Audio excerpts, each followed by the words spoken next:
Hello dear students. Problem है जिसमें an electron is emitted with negligible speed from negative plate of a parallel plate capacitor charged to a potential difference V. Magnetic field exists in space as shown in figure. Find minimum distance between plates so that electron will fail to strike upper plate. तो बच्चों अगर हम इसको analyse करें problem को, तो इसमें अपर plate positive और लोअर प्लेट नेगेटिव गिवन है। इसका मतलब इसके बीच में एक इलेक्ट्रिक फील्ड एग्जिस्ट कर रहा होगा और इसके अलावा एक मैग्नेटिक फील्ड और प्रेजेंट है। और बेसिकली इसमें electric field and magnetic field are mutually perpendicular and charge particle is release from rest. ऐसे केस में हम लोगों को पता है कि motion of charge particle cycloid होता है और मैग्नेटिक फील्ड जिस प्लेन में है उस प्लेन के परपेंडिकुलर प्लेन में चार्ज पार्टिकल मूव करेगा। तो ऐसे केस में मैग्नेटिक फील्ड अंदर की तरफ है पेपर के पेज के, तो in the page of the paper, in the plane of the paper charge particle move करेगा।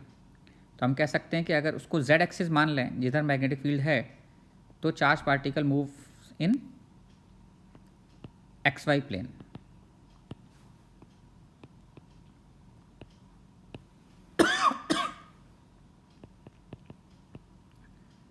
अब इस केस में आप देख सकते हैं कि इलेक्ट्रॉन पहले लोअर प्लेट से जब इसको रिलीज़ किया गया है तो इलेक्ट्रिक फील्ड की वजह से अपवर्ड डायरेक्शन में सर्टेन वेलोसिटी गेन करेगा और उसके बाद मैग्नेटिक फील्ड की वजह से जो इस पर फोर्स लगेगा उसकी वजह से इसका मोशन कुछ XY प्लेन में होगा and this motion will be cycloid motion. अब इस केस में अगर हम ये चाहते हैं कि ये अपर प्लेट को हिट ना करे, तो इसका y के अलोंग जो भी डिस्टेंस है मैक्सिमम, वो y maximum distance should be less than d। इस केस में अपर प्लेट को ये स्ट्राइक नहीं करेगा। और हम लोगों को साइक्लॉइड मोशन में पता है कि फॉर साइक्लॉइड मोशन हम लोगों ने निकाला था y मैक्सिमम, अगर XY प्लेन में मोशन होता था तो y मैक्सिमम कितना आता था, आप लोगों को अब तक याद हो गया होगा, E/b omega 1 minus cos omega t, where omega is equal to QB/m आता था। और y की मैक्सिमम वैल्यू अगर आप निकालेंगे तो फॉर y मैक्सिमम जो है वो कॉस ओमेगा टी क्या हो जाएगा, 1 हो जाएगा -1। ये y की जनरल वैल्यू होती थी। y मैक्सिमम अगर आप निकालेंगे तो कॉस ओमेगा टी की वैल्यू -1 पुट कर दें तो 2E/b और ओमेगा की वैल्यू QB/m आ जाएगी।